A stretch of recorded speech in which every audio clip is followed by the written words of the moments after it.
Reaction with copper, तो इस reaction को उल्मान रिएक्शन भी कहते हैं। जो आपका थर्ड रिएक्शन है उसको हम उल्मान रिएक्शन भी कहते हैं। हम रिएक्शन विद मेटल के अंदर पढ़ रहे हैं रिएक्शन विद कॉपर। इसमें क्या किया जाता है, आयोडोबेंजीन के 2 मोल लिए जाते हैं और 2 मोल कॉपर के साथ रिएक्शन करते हैं। ये इनको अपन गर्म करते हैं, साथ में हीट देते हैं थोड़ी सी, तो ये आपके पास बाइफेनिल बन जाता है। तो यहाँ से भी आपको बाइफेनिल ऑब्टेन होता है बच्चों, ठीक है, और कॉपर आयोडाइड आपको साथ में ऑब्टेन होता है। तो हमने रिएक्शन विद मेटल के अंदर सबसे पहले सोडियम के साथ, उसके बाद मैग्नीशियम के साथ और उसके बाद हमने कॉपर के साथ पढ़ ली।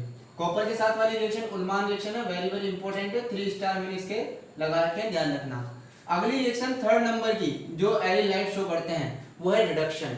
तो रिडक्शन के लिए यहाँ पर एक ही रिड्यूसिंग एजेंट काम में लेना है, वो है निकल एल्यूमिनियम मिक्सचर लेना है आपको। निकल और एल्यूमिनियम का जो मिक्सचर है, निकल और एल्यूमिनियम का जो मिक्सचर है वो यहाँ पर एक रिड्यूसिंग एजेंट की तरह काम करेगा और साथ में एक्वस NaOH के सॉल्यूशन में हम ये रिएक्शन कराते हैं तो 2 हाइड्रोजन यहाँ पर ऐड होंगी। एक हाइड्रोजन Cl को लेकर जाएगी, HCl बना लेगी, दूसरी हाइड्रोजन यहाँ बेंजीन के जुड़ जाएगी, इट मींस आपको बेंजीन ऑब्टेन होगी। तो अगर आपको हेलोबेंजीन से बेंजीन बनाना है बच्चों तो आप उसका रिडक्शन करा सकते हो, अंडरस्टैंड। तो बच्चों अब हम बात करते हैं इसका फोर्थ रिएक्शन, यानी कि फोर्थ केमिकल प्रॉपर्टी, वो है न्यूक्लियोफिलिक सब्स्टिट्यूशन रिएक्शन। मैंने आपको पहले बताया था कि एराइल हैलाइड स्पेशल कंडीशन में ही न्यूक्लियोफिलिक सब्स्टिट्यूशन रिएक्शन शो करते हैं, वरना नहीं करते। तो in the presence of a specific condition aryl halide are shows nucleophilic substitution reaction, यानी कि जो एराइल हैलाइड होते हैं वो स्पेसिफिक कंडीशन में ही न्यूक्लियोफिलिक सब्स्टिट्यूशन रिएक्शन शो करते हैं, अंडरस्टैंड। सच एज जैसे हम टेम्परेचर, प्रेशर, कैटेलिस्ट, इनकी प्रेजेंस में ही न्यूक्लियोफिलिक सब्स्टिट्यूशन रिएक्शन होगी, वरना नहीं होगी, अंडरस्टैंड।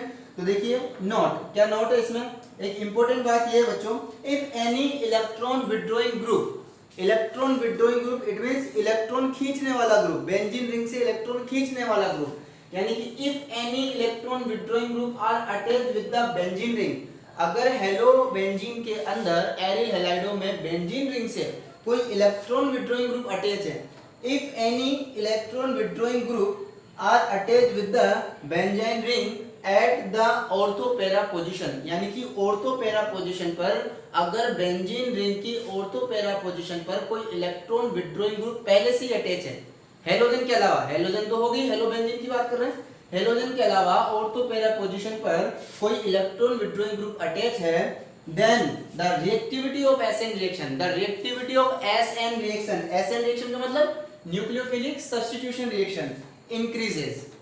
तो जो रिएक्टिविटी है न्यूक्लियोफिलिक सब्स्टिट्यूशन रिएक्शन की वो क्या हो जाएगी, increases with the increasing number of electron withdrawing group. तो जितने ज्यादा इलेक्ट्रॉन विड्रॉइंग ग्रुप अटैच होंगे उनके बढ़ने की, उनके नंबर बढ़ने के साथ साथ ही आपकी न्यूक्लियोफिलिक सब्स्टिट्यूशन रिएक्शन की रिएक्टिविटी भी इंक्रीज होगी। तो इसको स्टूडेंट मैं आपको एग्जांपल से समझाता हूं, आई थिंक एग्जांपल से जल्दी चीजें समझ में आती हैं, है ना। मैं आपको सारी रिएक्शन करके दिखाता हूं और इसी के साथ ही हमारा ये चैप्टर भी खत्म हो जाएगा। लेकिन बच्चों एक क्लास में और सेंड करूंगा आपको इसकी, हालांकि आज की क्लास में ये चैप्टर हम फिनिश कर देंगे, है ना, लेकिन फिर भी मैं एक क्लास और सेंड करूंगा, उस क्लास के अंदर कुछ थ्योरेटिकल क्वेश्चन डिस्कस करेंगे हम, अंडरस्टैंड, ताकि हमारा हर तरीके से ये चैप्टर पूरा हो जाए। तो बच्चों अब मैं आपको बताने जा रहा हूँ न्यूक्लियोफिलिक सब्स्टिट्यूशन रिएक्शन, जरा ध्यान से देखेंगे। जैसे मैंने लिखा क्लोरोबेंजीन, ठीक है, ये रहा मेरा क्लोरोबेंजीन और मैं इसकी रिएक्शन करा रहा हूँ एक्वस NaOH के साथ और मैंने यहाँ एरो लगाया और कोई भी कंडीशन यहाँ पर गिवन नहीं है, तो बच्चों यहाँ कोई रिएक्शन नहीं होगी, it means no reaction, because ये easily nucleophilic substitution reaction show नहीं करते। लेकिन अब इसी रिएक्शन को मैंने कुछ स्पेसिफिक कंडीशन लगा दी, एक्वस NaOH, और यहां मैंने लिख दिया 600 अबव केल्विन टेम्परेचर या 623 केल्विन टेम्परेचर, इससे अबव भी हो सकता है, ठीक है ना। और यहां पर लिख दिया मैंने 300 atm प्रेशर, ओके, और मैंने लिख दिया CuCl2 2+ क्लोराइड या Cu2Cl2, इस तरह मैंने यहाँ पर लिख दिया। तो बच्चों ये रिएक्शन अब इजीली हो जाएगी और आपके पास NaCl बाहर निकल जाएगा और OH आ जाएगा, तो आपके पास यहाँ पर बनेगा फिनोल, साथ में NaCl आपका बाहर निकल जाएगा, तब ये रिएक्शन इजीली हो जाएगी। तो बच्चों यहाँ पर आपने स्पेशल कंडीशन डाली है, हाई टेम्परेचर है, हाई प्रेशर है और एक कैटलिस्ट है, तब जाके रिएक्शन हो गया। एक चीज और मैंने आपको बताई थी अभी, अगर स्पेसिफिक कंडीशन के साथ साथ इस बेंजीन रिंग पर ऑर्थो और पैरा पोजीशन पर इलेक्ट्रॉन विड्रॉइंग ग्रुप अटैच हैं तो वो भी electrophilic substitution, nucleophilic substitution reaction के लिए रिस्पॉन्सिबल होते हैं, न्यूक्लियोफिलिक सब्स्टिट्यूशन के लिए। तो मैं बताता हूं, सपोज दैट मैंने यहाँ पर एक नाइट्रो ग्रुप अटैच कर दिया, ये क्लोरोबेंजीन है, और यहाँ ऑर्थो पोजीशन पर 1 नाइट्रो ग्रुप में अटैच कर देता हूँ। अब एक्वस NaOH के साथ रिएक्शन कराते हैं। तो पहले हमने 623 केल्विन बहुत ज़्यादा टेम्परेचर लिया था, अब हमें उतने टेम्परेचर की रिक्वायरमेंट नहीं है, अब अप्रोक्स 400 या 423 केल्विन आपको चाहिए, है ना, अप्रोक्स, ठीक है। तो 400 के समथिंग आपको टेम्परेचर चाहिए, और अब इतने प्रेशर की भी जरूरत नहीं है, आपका OH यहाँ लग जाएगा और आपके पास बन जाएगा ortho nitrophenol. This is the ortho nitrophenol, understand. साथ में आपके पास निकलेगा वही NaCl, this is the ortho nitrophenol. अगर मैं अब एक नाइट्रो ग्रुप और लगा दूं, रिएक्शन नंबर 3, एक नाइट्रो ग्रुप और लगा दूं, ये एक नाइट्रो ग्रुप यहाँ है, एक नाइट्रो ग्रुप और मैंने यहाँ लगा दिया, अब कितने नाइट्रो ग्रुप हो गए? 2 नाइट्रो ग्रुप इंक्रीज होंगे, और आप क्या कर सकते हो, एक्वस NaOH। अब आपका अभी आपका 423 केल्विन था, अब आप ऑलमोस्ट 353 या 300 केल्विन के समथिंग टेम्परेचर लोगे तो आपकी ये रिएक्शन हो जाएगी, और आपके पास बन जाएगा, ठीक है, क्या बन जाएगा? OH, इधर भी NO2, इधर भी NO2, दिस इज द 1,6 डाइनाइट्रोफिनोल, है ना, ठीक है, दिस इज द 1,6 या ऑर्थो डाइनाइट्रोफिनोल भी बोल सकते हैं, 1,6 डाइनाइट्रो, 1 2 3 4 5 6, है ना, तो 1,6 डाइनाइट्रोफिनोल, ये इसका नाम हो गया।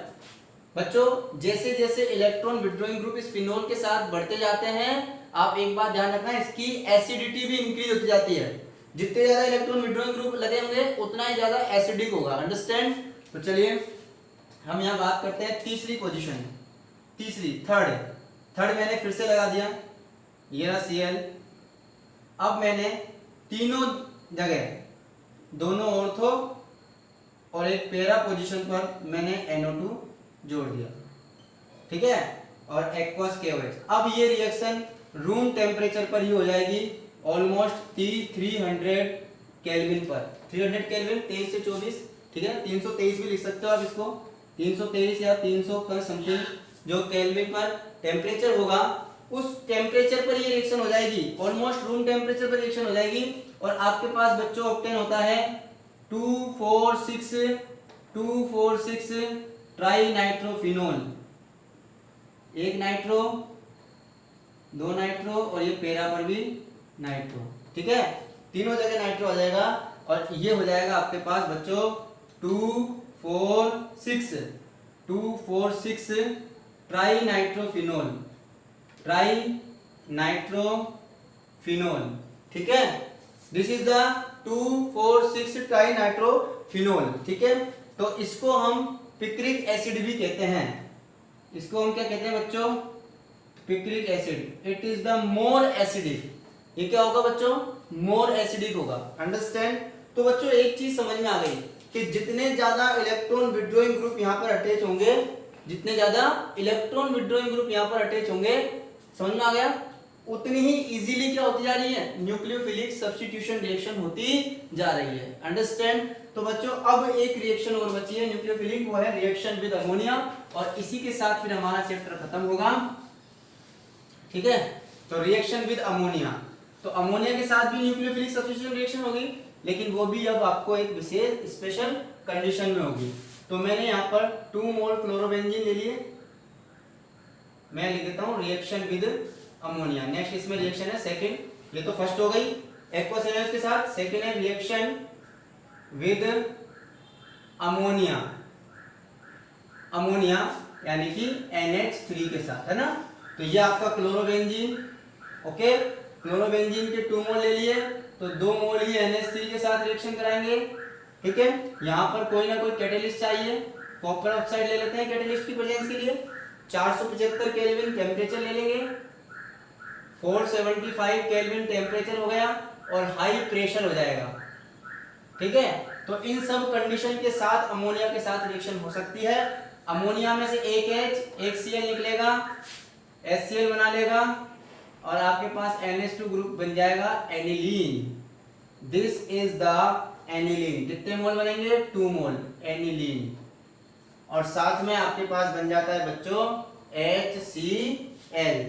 HCl और Cu2 ये मिलकर 2 प्रोडक्ट बना देते हैं, एक तो कॉपर क्लोराइड CuCl2, है ना, और एक आपका पास बन जाता है H2O। अंडरस्टैंड। इसी तरह बिल्कुल सेम कैटेलिस्ट की प्रेजेंस में आप कॉपर साइनाइड के साथ भी रिएक्शन करा सकते हो और बेंजोनाइट्राइल बना सकते हो।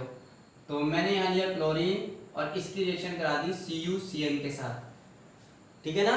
कॉपर साइनाइड, कॉपर साइनाइड के साथ रिएक्शन करा देंगे, वही 2 मोल और सेम कंडीशन, कॉपर ऑक्साइड की जगह कॉपर साइनाइड ले लिया आपने, 475 केल्विन टेम्परेचर हो जाएगा, हाई प्रेशर हो जाएगा, बोलो। और इसके साथ ही आपके पास बेंजोनाइट्राइल बनता है बच्चों। This is the benzonitrile, benzonitrile, okay. And साथ में बनता है Cu2Cl2, ये आपके साथ में प्रोडक्ट बनता है। तो इस तरह स्टूडेंट्स आप हेलो बेंजीन से बेंजीन बना सकते हो, एनिलीन बना सकते हो, बेंजोनाइट्राइल बना सकते हो, नाइट्रोफिनॉल बना सकते हो। तो बच्चों बहुत सारी रिएक्शन अब हमने कर ली हैं। ये चैप्टर इन्हीं बातों के साथ आज खत्म होता है। लेकिन बच्चों स्टूडेंट्स अब आपका चैप्टर तो फिनिश हो गया है, लेकिन इस चैप्टर के बाद भी बहुत सारे बच्चों के माइंड में बहुत सारे क्वेश्चंस होते हैं, ठीक है, बहुत सारे क्वेश्चन सेट होते हैं। तो आज मैं उन 3-4 क्वेश्चनों के आंसर आपको दे देता हूं और इसी के साथ इस चैप्टर को मैं फिनिश करता हूं। नेक्स्ट डे से हम नया चैप्टर पढ़ेंगे, ठीक है ना। तो एक क्वेश्चन जो है वो दिमाग में ये चलता है कि मैंने आपको दिया भी था, शायद याद हो, कि एक तो है एल्काइल हैलाइड और एक है एराइल हैलाइड, ठीक है ना।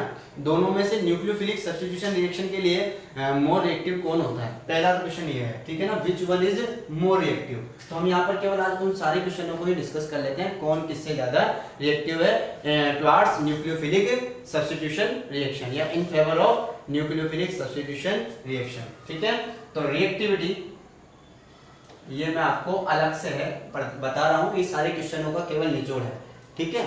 तो रिएक्टिविटी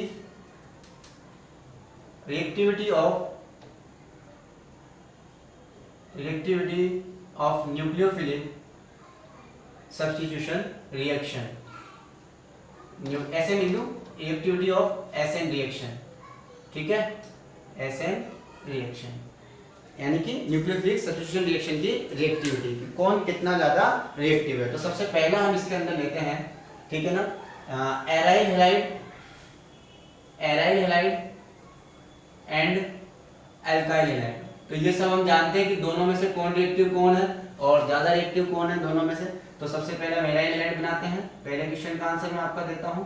तो एराइल हैलाइड में देखो जो हेलोजन के ऊपर लोन पेयर होते हैं, वी नो वेरी वेल, वो आपके रेजोनेंस में टेक पार्ट करते हैं, जिसकी वजह से पार्शियली डबल बॉन्ड कैरेक्टर आ जाता है। जबकि एल्काइल हैलाइड में जो CX बॉन्ड होता है आपका, यानी कि यहाँ पर जो CX बॉन्ड है, ठीक है ना, वो मोर पोलर होता है, इसकी बॉन्ड लेंथ भी ज्यादा होती है, बॉन्ड लेंथ, और इसकी बॉन्ड लेंथ आपके पास क्या होती है, शॉर्ट होती है। अंडरस्टैंड। तो ड्यू टू रेजोनेंस, तो इसका तो रीजन क्या हो जाएगा, ड्यू टू रेजोनेंस, इसकी बॉन्ड लेंथ क्या हो जाएगी, कम हो जाएगी, shorter than alkyl halide, okay. तो इट इज मोर पोलर, ये मोर पोलर होगा आपका। बच्चों में केवल शॉर्ट में आपको समझा रहा हूं, ध्यान रखना है, ये मोर पोलर है RX, ओके, मोर पोलर है, मोर रिएक्टिव होगा, मोर रिएक्टिव, ठीक है। तो पहला आपका एराइल हैलाइड और एल्काइल हैलाइड, दोनों के बीच में अगर मैं कंपटीशन कराऊं तो न्यूक्लियोफिलिक सब्स्टिट्यूशन रिएक्शन कौन शो करेगा? एल्काइल हैलाइड शो करेगा। क्या रीजन है कि एराइल हैलाइड में हेलोजन पर आपके क्या होते हैं? लोन पेयर होते हैं जो कि रेजोनेंस में टेक पार्ट करते हैं। पार्टिसिपेट करने की वजह से जो CX बॉन्ड है वो partially double bonded character show करता है और इसी की वजह से यहाँ पर ड्यू टू रेजोनेंस इसकी जो बॉन्ड लेंथ है CX बॉन्ड लेंथ वो शॉर्ट हो जाती है और ये इसकी पोलैरिटी डिक्रीज हो जाती है। तो ये इसका आंसर है कि एराइल हैलाइड और एल्काइल हैलाइड में से which one is more reactive? तो आंसर आ जाएगा alkyl halide is more reactive. पहला ये हो गया। सेकंड बच्चों, अगर मैं बात करूं एल्काइल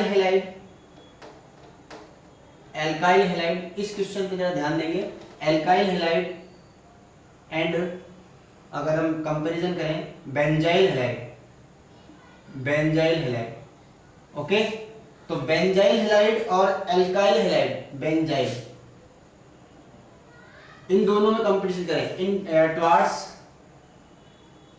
टुवर्ड्स SN1 रिएक्शन, ठीक है, SN1 शो करेंगे भाई। अब देखो बेटा एल्काइल हैलाइड में आप 1 डिग्री 2 डिग्री और 3 डिग्री इंटरमीडिएट कार्बोकैटायन का फॉर्मेशन होता है, कार्बोनियम आयन, ठीक है, बोलो यस और नो। लेकिन इसके अंदर अगर मैं बेंजाइल हैलाइड में कार्बोकैटायन बनाऊंगा तो आप सब जानते हो बेंजाइल हैलाइड में कार्बोकैटायन आपका जो बनता है वो बनता है बच्चों बेंजाइलिक कैटायन, ठीक है, this is the benzylic cation. तो ये जो बेंजाइलिक कैटायन है it is the more stable due to resonance,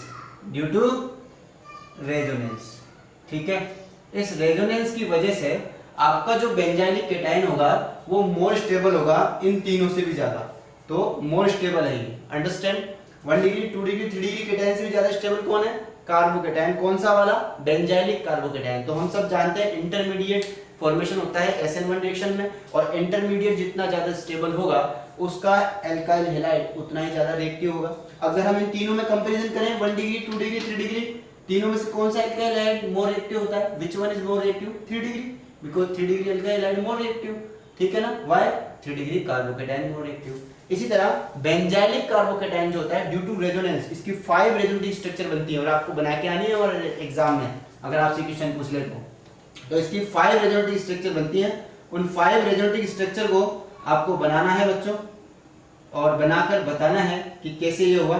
देखो ये यहाँ जाएगा तो पॉजिटिव चार्ज आपका सबको पता है, यहाँ पर पॉजिटिव चार्ज आ जाएगा, ये आपके as it is partially double bond character, okay, बोलो यस और नो। फिर ये आगे जाएगा, फिर यहाँ पर इधर आ जाएगा, तो आपका कुल मिला के इस तरह आगे चलता चला जाएगा। आप सब जानते हो, ये मैंने आपको सिखा दिया, इस तरह आप करते चले जाना। तो बच्चों इसकी 5 रेजोनेटिव स्ट्रक्चर बनती है और 5 रेजोनेटिव स्ट्रक्चर की वजह से ये मोर स्टेबल होता है। तो हम ये कह सकते हैं कि बेंजाइलिक हैलाइड या benzyl halide are more reactive than alkyl halide due to resonative structure, because benzylic carbocation जो बेंजाइलिक कार्बोकैटायन होता है इंटरमीडिएट वो रेजोनेंस की वजह से ज्यादा स्टेबल होता है, ओके। ये क्वेश्चन भी समझ में आ गया होगा आई होप कि एल्काइल हैलाइड और बेंजाइल हैलाइड में से कौन ज्यादा रिएक्टिव है। अब एक क्वेश्चन दिमाग के अंदर और आता है, वो है, देखिए सब ध्यान देंगे, ये आपको क्वेश्चंस जो हैं वो थ्योरेटिकली क्वेश्चंस हैं जो इस चैप्टर से पूछे जाते हैं, है ना।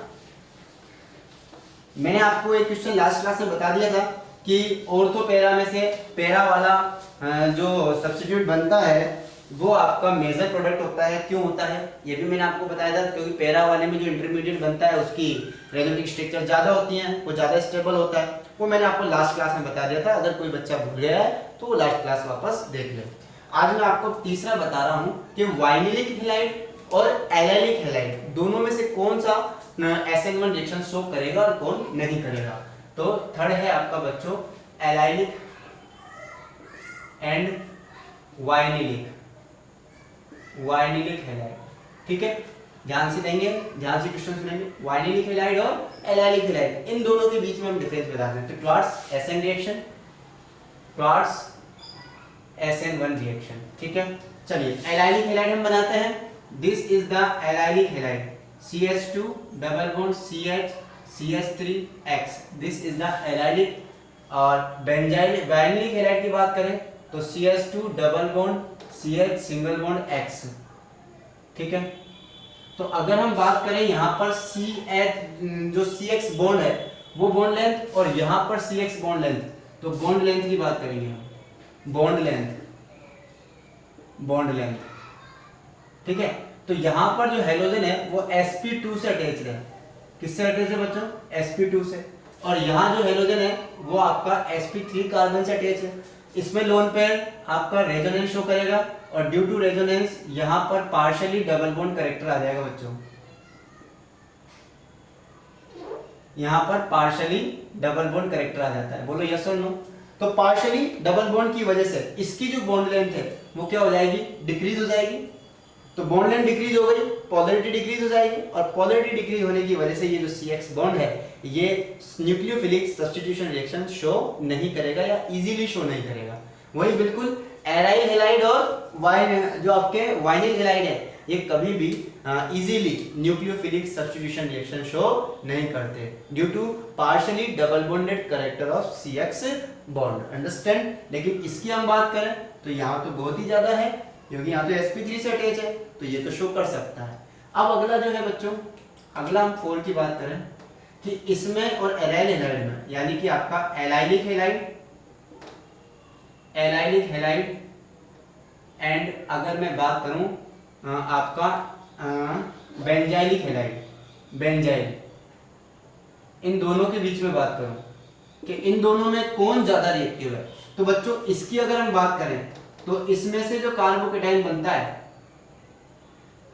इसमें से जो कार्बोकेटाइन बनेगा आपके पास वो बनेगा, ठीक है, वो बनेगा आपके पास पॉजिटिव, ये वाला बनेगा, ठीक है। और इससे जो कार्बोकेटाइन बनता है बेंजाइलिक से ये बनता है, सब जानते हैं, ये बेंजाइलिक कार्बोकेटाइन, इससे एलाइलिक कार्बोकेटाइन।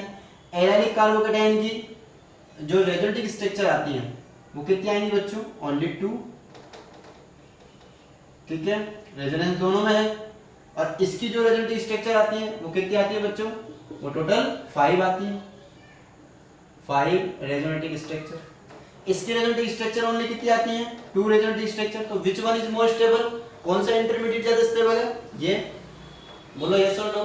तो benzyl halide is more reactive than allylic halide due to more resonative structure of intermediate carbocation. Understand. तो ये आपको याद रखना है। तो बच्चों ये 4-5 क्वेश्चन जो हैं वो कंपैरिजन करवाकर आपसे पूछता है, तो आपको ये याद रखना है। कभी कभी तो ऑर्डर पूछ लेता है कि आप ऑर्डर कैसे निकालेंगे, तो ऑर्डर का भी ध्यान रखना है। किसके, अब देखो ये हमें सब समझ में आ गया, तो हम आसानी से इसका ऑर्डर भी फाइंड आउट कर सकते हैं। आज मैं आपके सारे क्वेश्चनों के आंसर यहाँ पर हो जाएंगे, जो भी क्वेश्चंस मैंने आपको इससे रिलेटेड दिए थे। तो ऑर्डर में अगर हम बात करें रिएक्टिविटी का ऑर्डर, ठीक है, तो देखो सबसे कम रिएक्टिव होते हैं। देखो आपके पास था यहाँ पर वाइनिल और एराइल, दोनों की रिएक्टिविटी नहीं होती, इसलिए दोनों में से एक गिवन होगा। तो मैंने आपको एक तो दिया एराइल हैलाइड, तो ये तो सबसे कम रिएक्टिव होता है, ठीक है। इसके बाद होते हैं रिएक्टिव, इससे ज्यादा रिएक्टिव होते हैं एल्काइल हैलाइड, ठीक है। और एल्काइल हैलाइड्स की बात करें, एल्काइल हैलाइड से ज्यादा होते हैं बेंजाइलिक हैलाइड, बेंजाइलिक हैलाइड, ठीक है। ये आपका रिएक्टिविटी ऑर्डर है। सबसे कम रिएक्टिव होते हैं एराइल, उसके बाद रिएक्टिव होते हैं एल्काइल, और सबसे ज्यादा रिएक्टिव होते हैं बेंजाइलिक हैलाइड। और अगर इन दोनों के बीच में भी आप किसी को रखना चाहो तो वो आपका आ जाएगा, सिंपल सा एक है वह एलाइलिक हैलाइड। तो इस क्वेश्चन के बाद बच्चों एक क्वेश्चन और बचा है, ये ऑर्डर आ गया आपका। एक क्वेश्चन ये बचा है कि जो आपका हेलोबेंजीन में क्लोरोबेंजीन है, क्लोरोबेंजीन याद होगा आपको, ठीक है, ये रहा क्लोरोबेंजीन, ये आपका क्लोरोबेंजीन है, ठीक है बच्चों। इस क्लोरोबेंजीन के 2 इफेक्ट यहाँ पर शो होंगे। एक तो ये क्लोरोबेंजीन माइनस आई इफेक्ट भी शो करेगा, हम सब जानते हैं, जो कि इलेक्ट्रॉन खींचेगा, माइनस आई इफेक्ट, बोलो यस और नो। और एक इसका इफेक्ट जो लगता है बच्चों, वो ये लोन पेयर की वजह से, ये लोन पेयर डोनेट करता है, इसलिए इसका प्लस आर इफेक्ट लगता है। और बच्चों दोनों इफेक्ट में से आई इफेक्ट जो होता है वो उसको हम ज़्यादा प्रायोरिटी या वो कहते हैं वो इसके कंपेरिजन में ज़्यादा होता है, ठीक है। यानी कि ये ज़्यादा स्ट्रॉन्ग होता है। आर में और आई में अगर हम बात करें तो आई इफेक्ट यहाँ पर ज़्यादा स्ट्रॉन्ग होगा या होता ही है आई इफेक्ट ज़्यादा। तो आई इफेक्ट की वजह से ये क्या करेगा, इलेक्ट्रॉन खींचेगा। अंडरस्टैंड, हम सब जानते हैं इसका आई इफेक्ट रेजोनेंस इफेक्ट की कंपैरिजन में ज्यादा है, स्ट्रॉन्ग है, मोर स्ट्रॉन्ग है। तो होता क्या है, इस बेंजीन रिंग को ठीक है, ये क्या करेगा, डीएक्टिवेट करेगा। क्या करेगा, डीएक्टिवेट करेगा। देखो आर इफेक्ट की वजह से हम सब जानते हैं, हमने इसकी रेजोनेटिव स्ट्रक्चर बनाई थी, ये यहाँ जाएगा, हम सब ने बनाई थी, आपको पता होगा। यहाँ पार्शियली डबल बॉन्डेड करेक्टर आ गया और यहाँ नेगेटिव, बोलो आया था कि नहीं आया था, तो ये आया था आपका, यानी कि ऑर्थो और पैरा पोजीशन पर नेगेटिव आया था। यानी कि इलेक्ट्रोफाइल हम अटैक कराते हैं ऑर्थो और पैरा पोजीशन, याद है आपको, सबको याद होगा। तो बच्चों इसके आई इफेक्ट की वजह से यहाँ पर जो इलेक्ट्रॉन डेंसिटी इंक्रीज हुई थी वो क्या हो जाएगी, डिक्रीज हो जाएगी, इसके आई इफेक्ट की वजह से, हैलोजन के आई इफेक्ट की वजह से, जिसकी वजह से क्या होगा, इलेक्ट्रोफाइल का अटैक थोड़ा सा मुश्किल हो जाएगा इन कंपैरिजन टू बेंजीन। ठीक है, तो अगला जो आपके पास क्वेश्चन था वो ये था कि aryl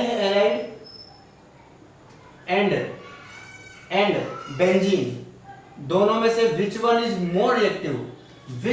more reactive towards electrophilic substitution reaction, electrophilic substitution reaction, ठीक है ना, इलेक्ट्रोफिलिक नॉट न्यूक्लियोफिलिक। मैं अभी इलेक्ट्रोफिलिक की बात कर रहा हूं।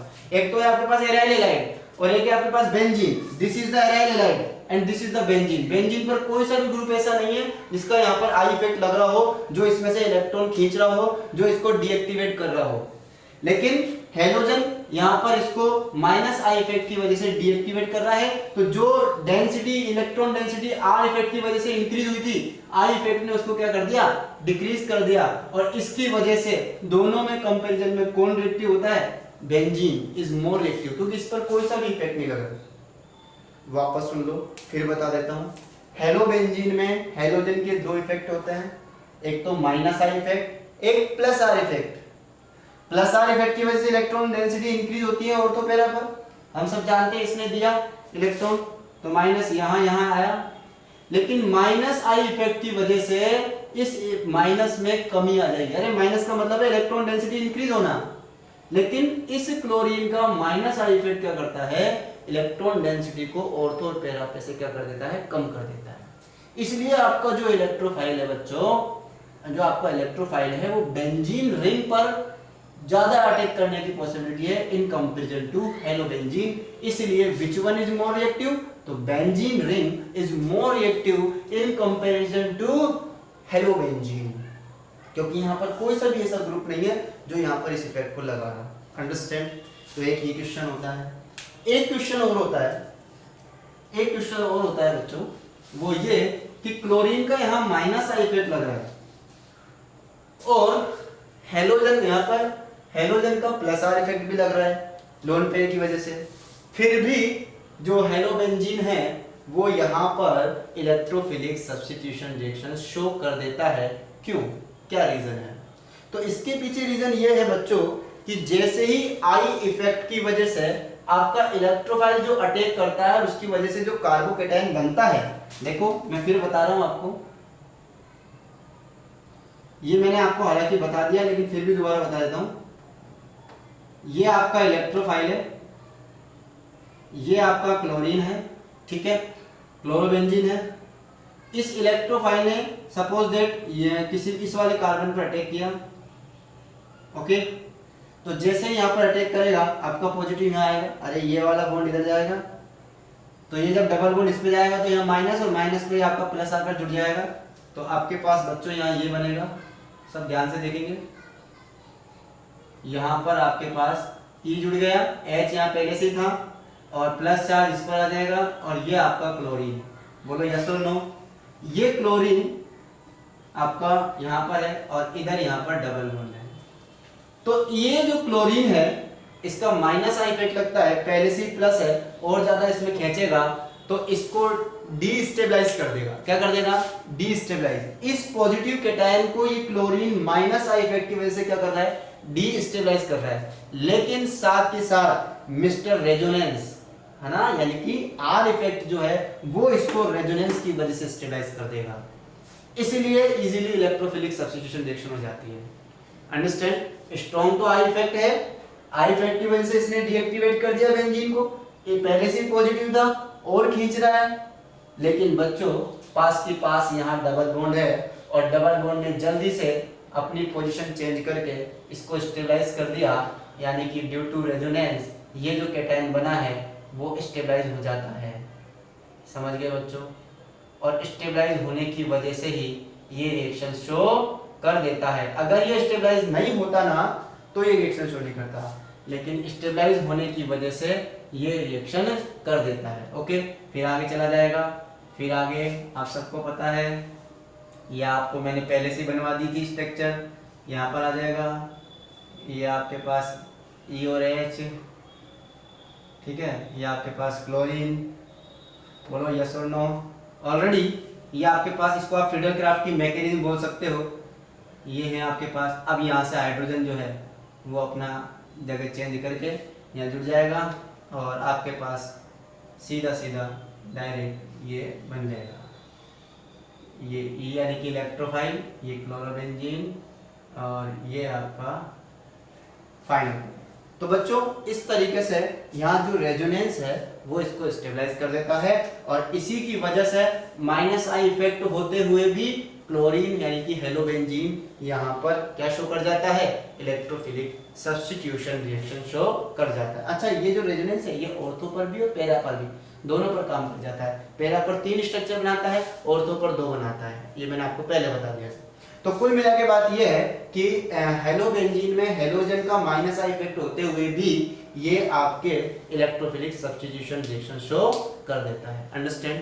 तो बच्चों जितने भी क्वेश्चन थे, आई होप आपके माइंड के सारे डाउट क्लियर हो गए होंगे, और अगर फिर भी कोई डाउट हो तो आप मुझसे पर्सनली कांटेक्ट कर सकते हैं। और आज की क्लास में बस इतना ही, और इसी के साथ इस चैप्टर को फिनिश करता हूं। और जितने भी एक्सरसाइज के क्वेश्चंस लास्ट में, चैप्टर के लास्ट में गिवन है वो आप सबको करने हैं, और बीच के जो भी क्वेश्चंस पार्ट के बीच में गिवन है वो भी आपको करने हैं। Practice make a man perfect, सारी रिएक्शनों की प्रैक्टिस करनी है, बार बार करनी है। जितनी बार प्रैक्टिस करोगे उतनी बार माइंड में आपके सेट हो जाएंगी। नेम रिएक्शन आपको याद रखनी है, एक अलग से एक पेज लो, उस पर नेम रिएक्शनों को लिखते जाओ, अभी से लिखते जाओ, ताकि आपको आगे परेशानी नहीं हो। इसी के साथ मैं आपसे अलविदा चाहता हूँ। Thank you so much, goodbye, take care, okay.